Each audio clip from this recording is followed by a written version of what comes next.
오늘 새벽 예배에 함께 은혜 나누실 말씀은 로마서 9장 1절부터 5절 말씀입니다. 내가 그리스도 안에서 참말을 하고 거짓말을 아니하노라. 내게 큰 근심이 있는 것과 마음에 그치지 않는 고통이 있는 것을 내 양심이 성령 안에서 나로 더불어 증거하노니 나의 형제 곧 고륙의 친척을 위하여 내 자신이 저주를 받아 그리스도에게서 끊어질지라도 원하는 바로라.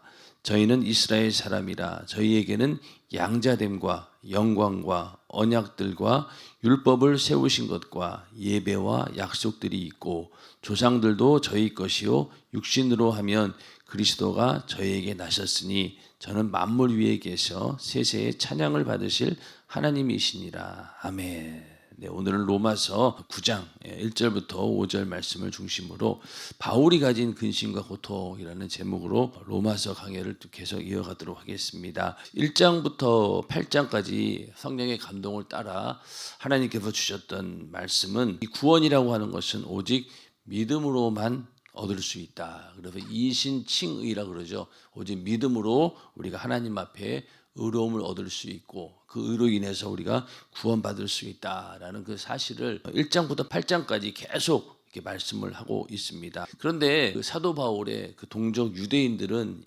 여전히 율법을 통해서 구원을 받을 수 있다라는 그런 율법주의 그걸 벗어나지 못하고 있는 거예요. 그러니까 이 유대인들을 어찌할까? 사도 바울로서는 엄청난 고민이죠. 자기의 동족인데 유대인들이 예수 믿지 못하면 다 지옥 갈 텐데 이들이 여전히 율법주의에서 벗어나지 못하고 그 유대교를 벗어나지 못하고 있는 상황을 봤을 때 얼마나 안타까웠겠습니까? 그래서 이 로마서 9장, 10장, 11장 세 장에 걸쳐서 이스라엘에 관한 이야기를 또 계속 이어갑니다. 그래서 9장은 이스라엘의 과거, 너희가 어떻게 하나님으로부터 은혜를 받았고 너희가 어떻게 하나님께서 너희를 선택하신 그런 축복이 얼마나 대단한가라는 것을 9장에 쭉 얘기를 하고 있고요. 또 10장에 가서는 그렇지만은 너희가 현재의 상황이 어떠냐. 너희가 하나님으로부터 버림받은 존재가 아니냐. 믿음으로 구원을 받아야 되는데 그것을 버리고 여전히 율법주의에 쌓여 있으니 너희가 버려진 것 아니겠느냐. 그런 상황을 또 10장에서 얘기하고 있고 11장에 가서는 그럼에도 불구하고 하나님께서는 너희를 구원해 주시고 회복시켜 주실 기회를 주실 것이다 라는 그런 이야기를 또 11장까지 계속 이어지게 됩니다. 9장 1절 2절에 보면은 내가 그리스도 안에서 참말을 하고 거짓말을 아니하노라. 왜 여기서 이런 말을 했냐면은 유대인들 입장에서 이 사도 바울이 이렇게 유대인들을 사랑한다라고 하는 것이 사실은 믿어지지를 않아요. 왜냐면은 이 사도 바울이 바로 유대인들로부터 가장 많은 핍박을 받았습니다. 그 사도 바울을 괴롭히고 어떻게든 복음을 전하지 못하도록 방해했던 자가 바로 이 유대인들입니다. 그렇게 자기를 핍박하는 자들을 사도 바울이 끝까지 사랑하고 그들에게 복음을 전하려고 했다는 사실을 사람들에게는 믿어지지가 않는다는 거예요. 그러나 나는 참말을 하고 거짓말을 아니하노라. 내게 큰 근심이 있는 것과 마음에 그치지 않는 고통이 있는 것을 내 양심이 성령 안에서 나로 더불어 증거하노니. 그래서 이렇게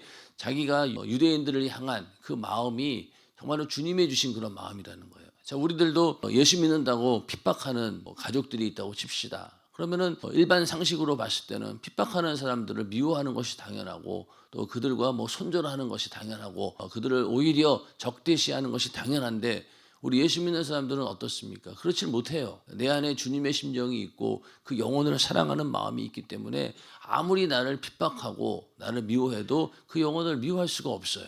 이게 사도 바울도 마찬가지입니다.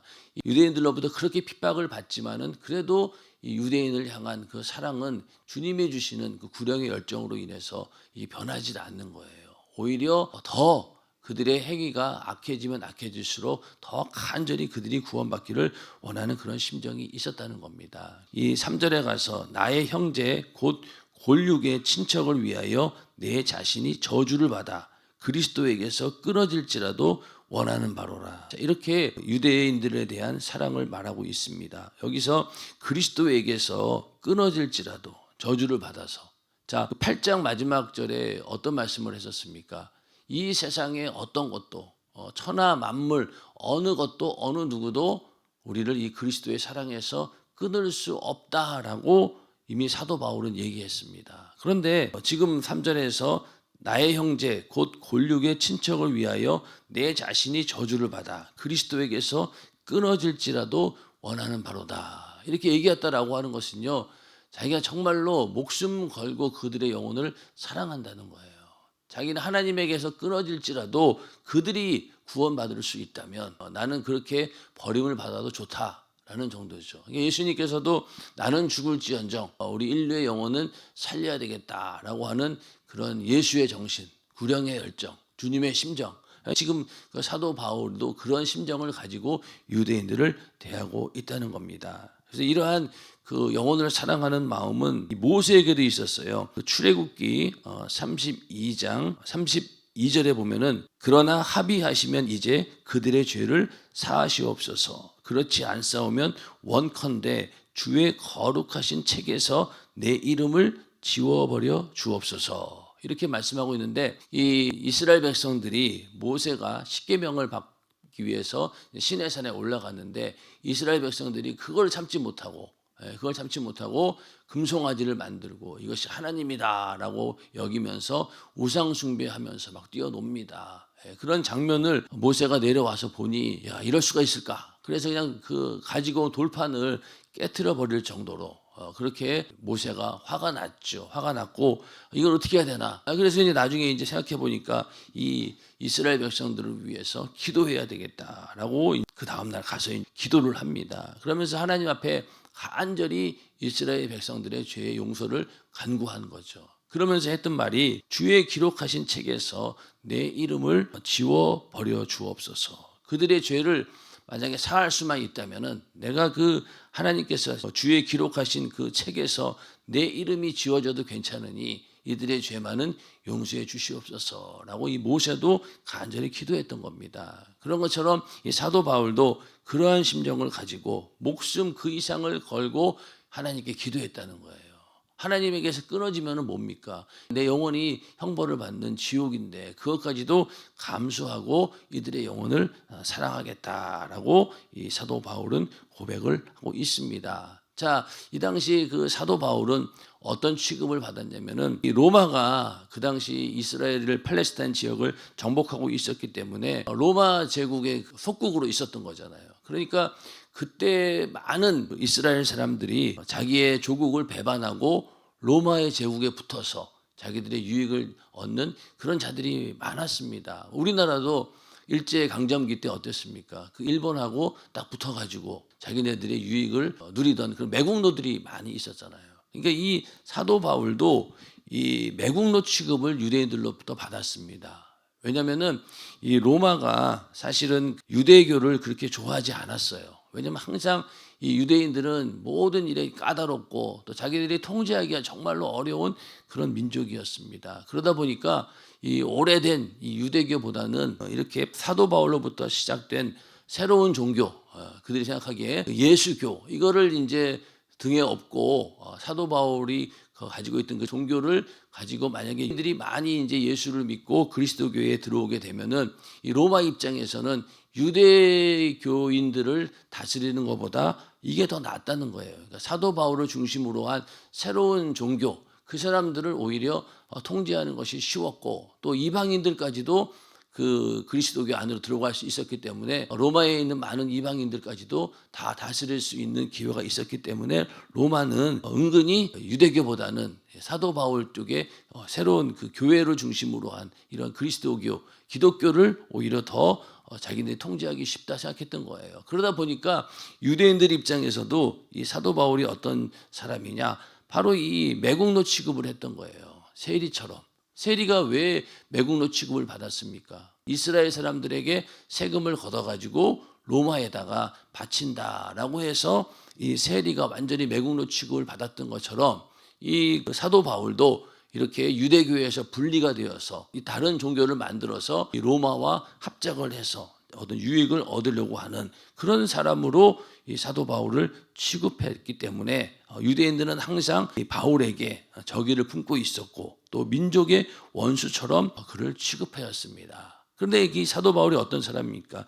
이스라엘 사람이고 또 베냐민 지파에 속한 아주 순수 혈통이에요. 유대인 중에서도 그런 자였기 때문에 이 사도 바울은 그런 것이 아니라 정말로 이 유대인들이 처하고 있는 영적인 현실에 대해서 분명히 얘기해주고 싶고 어떻게든지 그들을 구원하기를 원했던 것이 바로 이 사도 바울의 그런 생각이었습니다. 그래서 사도 바울이 이렇게 유대인들을 이렇게 사랑했던 이유는 다른 데 있지 않습니다. 뭐 민족적인 감정 때문에 그런 것도 아니고 또 유대교라고 하는 종교적인 그런 이유 때문도 아니고 오직 그 영혼을 사랑하는 그 마음, 그 구령의 열정 때문에 유대인들을 이렇게 끝까지 어떻게든 예수 믿게 하려고 했던 것이죠. 그래서 이 유대인들로부터 얼마나 많은 핍박을 받았냐면은 그 고린도후서 11장 24절에 보면은 유대인들에게 40에 하나 감한 매를 5번 맞았으며 이렇게 이런 말씀이 나오죠. 유대인들에게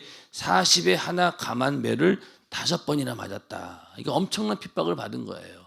이 40에 하나 감한 매는 이게 신명기 25장 3절에 보면은 태형이라고 해서 태형이라고 하는 형벌이 있는데 이게 40대까지는 때릴 수 있어요. 40대까지는. 그런데 왜 40에 하나 감한 매를 때렸냐면은 혹시 때리다가 잘못하면은 40대가 넘어갈까 봐 일부러 39대로 줄인 거예요. 혹시라도 만약에 40이 넘어가 버리면은 율법을 범하게 되니까 40에 하나 감한 매를 때린 거예요. 39대만 딱 때린 거죠. 그래서 혹시라도 실수해서 40대가 넘어가면 안 되니까 그렇게 해서 율법을 지키려고 유대인들은 40에 하나 감한 매를 한두 번도 아니고 5번이나 때린 거예요.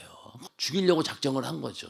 그 정도로 이 유대인들로부터 엄청난 핍박을 받았던 자가 바로 사도 바울이었죠. 그래서 끊임없이 사도 바울을 위협했고 또 사도 바울의 그 복음 활동을 어떻게든 저해하기 위해서 온갖 일을 다 했고 음모를 꾸몄고 또 거짓말을 퍼뜨리고 또 그를 모독하는 일을 끊임없이 해왔던 게 바로 유대인들입니다. 그래서 이렇게 유대인들이 이렇게 사도 바울 복음을 전하는 것을 방해하고 예수 그리스도를 이렇게 핍박하는 이유가 과연 무엇일까? 그게 바로 그 악한 영의 역사죠. 악한 영이 이 복음 전하지 못하도록 계속 막고 있는 겁니다. 그래서 진리를 보지 못하도록 그리스도의 영광의 복음의 광채가 비치지 못하도록 이 악한 영은 계속 그걸 막고 있는 거죠. 유대인들은 거기에 불의의 병기로 쓰임을 받고 있는 겁니다. 그래서 고린도후서 3장 15절에 오늘까지 모세의 글을 읽을 때에 수건이 오히려 그 마음을 덮었도다. 여전히 그 율법이라고 하는 그 한계를 벗어나지 못하고 오히려 율법으로 구원받을 수 있다라고 하는 율법주의적인 생각을 버리지 못하기 때문에 여전히 그 모세의 수건이 그 마음을 덮고 있다. 그러니까 모세 그 이상을 초월하지 못한다는 거예요. 그러니 사도 바울 입장에서는 이미 율법을 완성하신 분이 바로 예수 그리스도이시고 또 성령이 임하여서 그 모든 것들을 완성하고 있는 그런 상황에서 여전히 이 율법주의적인 시각을 가지고 율법을 지켜야지만이 구원을 받는다라고 생각하고 있으니 이 사도 바울 입장에서는 이 유대인들이 정말로 안쓰러운 거예요. 그리고 불쌍하고 어떻게든 복음을 듣고 그들이 변화받기를 또 예수 믿고 구원받기를 간절히 원하셨다는 겁니다. 그래서 이 너희들이 가지고 있는 하나님으로부터 받은 그 축복이 어떤 것이냐? 4절에 가서 저희는 이스라엘 사람이라 저희에게는 양자됨과 영광과 언약들과 율법을 세우신 것과 예배와 약속들이 있고 조상들도 저희 것이요 육신으로 하면 그리스도가 저희에게서 나셨으니 저는 만물 위에 계셔 세세의 찬양을 받으실 하나님이시니라. 아멘. 그러니까 그들이 가지고 있는 게 너희는 이스라엘이라고 불리는 그런 사람이다. 이스라엘은 하나님과 겨루어 이긴 자다. 그런 하나님이 주신 이름이잖아요. 그 이름을 가진 자고 또 하나님으로부터 선택된 백성들이고 또 하나님의 많은 언약을 맺은 그런 백성입니다. 그리고 또 여기 양자됨, 하나님의 아들로 입양이 된 그런 양자다. 그래서 이스라엘을 제사장 나라라고 합니다. 그래서 출애굽기 4장 22절에 이스라엘은 내 아들, 내 장자라 이렇게 말씀하고 있고 또 신명기 14장 1절에도 너희는 너희 하나님 여호와의 자녀니 이렇게 하나님께서 이스라엘을 자녀 삼아 주셨다는 거예요. 그 정도로 특권을 누리는 자들이고 하나님의 특별한 사랑을 받은 자들이 바로 유대인이라는 겁니다. 그리고 하나님의 영광, 하나님께서 항상 그들과 함께 했죠. 성막이 이동할 때도 하나님께서 구름 기둥, 불 기둥으로 늘 함께 해주셨고, 또 성막을 이렇게 짓고 나서 보면은 어떻습니까? 하나님의 영광이 그 회막 위에 있었다라고 할 정도로 하나님의 영광이 계속해서 이스라엘 백성들과 함께 했던 그런 민족이 바로 이스라엘입니다. 이런 복을 받았다는 거예요. 그리고 그 외에도 율법을 주시고, 또 여기 예배라고 하는 것은 성전에서 제사를 드리는 그런 모든 규례나 이런 것들까지도 다 주셨어요. 하나님을 섬기는 방법에 대해서 아주 하나님께서 세세하게 다 일러주셨고, 그 외에 얼마나 많은 약속들을 주셨습니까? 땅을 너에게 주겠다, 또 후손을 너에게 주시겠다, 복을 주시겠다, 끝까지 인도하겠다, 너희를 구원해 주시겠다라고 하는 그런 약속들이 구약성경 전체가 다 그런 이야기죠. 이스라엘에 대한 그런 하나님의 약속들이 다 들어 있습니다. 그만큼 엄청난 하나님의 은혜를 받은 민족이 바로 이스라엘 민족입니다. 그리고 아브라함, 이삭, 야곱, 하나님을 섬겼던 그 믿음의 조상들도 다 그들이 조상이었고, 또 가장 중요한 것은 그리스도께서 그들에게서 나셨다라고 하는 것. 이것만큼 더 큰 복이 어디 있냐고요. 이스라엘 민족으로부터 예수 그리스도께서 이 땅에 오셨는데 메시아를 탄생케 한 그 이스라엘 민족, 그런 민족이었는데 그들이 받은 은혜가 큼에도 불구하고 그것들을 전부 다 하나님의 의도를 알지 못하고 하나님의 섭리를 깨닫지 못하고 예수 믿지 않고 이러고 있으니 사도 바울 입장에서는 얼마나 이게 고통스럽고 근심되는 일이겠냐고요. 그렇지 않겠습니까? 내가 아무리 복음 전도를 잘해도, 많은 사람들에게 복음을 전해서 그들을 구원의 길로 인도한다 하더라도 집에 있는 내 가족이 예수 안 믿는 것만큼 괴로운 일은 없어요. 맞습니까? 그렇잖아요. 내가 전도왕이 돼가지고 수십 명을 전도하고 1년에 몇백 명을 전도했는데 막상 자기 집에 있는 자녀나 부모나 형제를 전도하지 못하면은 그것만큼 속상하고 가슴 아픈 일이 없습니다. 그런 것처럼 지금 사도 바울은 그런 상황을 지금 9장에부터 얘기를 하고 있는 것이죠. 이렇게 하나님께서 엄청난 은혜를 이스라엘 백성들에게 주셨는데, 그럼 과연 이 모든 은혜가 다 사라져 버리는 것인가?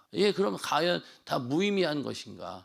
그렇지 않다는 거예요. 결론에 가서 하나님께서는 반드시 이스라엘을 그냥 버려두지 않고 끝까지 너희에게 구원의 기회를 주실 것이다 라고 이렇게 말씀을 하고 있습니다. 그래서 지금 이스라엘에 복음이 전해졌고 점점 예수 믿는 사람들이 생겨나게 되고 교회들이 막 생겨나게 되고 그런 일들이 지금에 와서 막 일어나고 있습니다. 그래서 주님께서 말씀하신 것처럼 이 천국 복음이 전 세계에 다 전파되는, 그리고 마지막으로 그 복음의 시작이 되었던 이스라엘에게 복음이 전파되어질 때, 그때 주님께서 오신다라고 했기 때문에 지금 이스라엘에 복음이 들어가서 많은 예수 믿는 유대인들이 생겨나고 있다는 거예요. 그 얘기는 뭡니까? 하나님께서 결코 이스라엘 백성들을 버리지 않는다는 거예요. 끝까지 기회를 주신다는 겁니다. 이런 확실한 배경을 가지고 있고 예수를 더 정확히 알 수 있는 그런 은혜를 받았음에도 불구하고 왜 예수를 믿지 못하는가? 답답한 거죠. 그러니까 이 선민의식, 율법주의, 여기에 벗어나지 못하는 거예요. 벗어나지 못하는 겁니다. 그래서 엄청난 배경을 가진 사람들 예수 안 믿어요. 그렇지 않습니까? 돈 많고 권력이 있고 그리고 많이 배운 사람들 예수 안 믿습니다. 왜 그럴까요? 예수를 보니 목수의 아들이고 또 이 당시 유대인들의 입장에서는 더했겠죠. 예수가 누군데, 나사렛에서 태어난 목수의 아들인데, 그리고 신성모독죄로 죽은 그런 사람을 하나님으로 믿으라고? 그 유대인들은 용납이 안 되는 거예요. 그러니까 예수 안 믿죠. 예수가 초라해 보입니다. 도저히 받아들일 수가 없는 거죠. 그런 상황이었고, 이 바리새인과 서기관들도 예수를 그렇게 핍박했던 이유도 다 예수를 도저히 인정할 수가 없는 거예요. 그들이 알고 있는 배경 이런 걸 봤을 때 오히려 침례 요한이 더 예수보다는 배경이 좋았어요.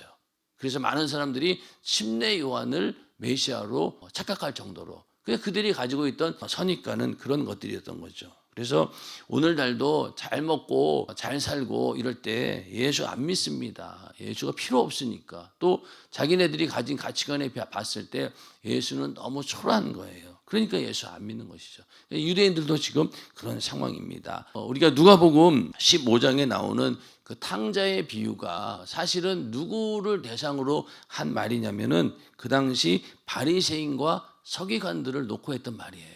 바리새인과 서기관들이 예수님께서 세리들과 식사를 같이 하고 어울리는 걸 보고 굉장히 그걸 불쾌히 여겼던 거예요. 아, 저렇게 죄인된 세리와 함께 어울리는 저자가 메시아라고 받아들일 수 없는 거예요. 용납이 안 되는 거예요.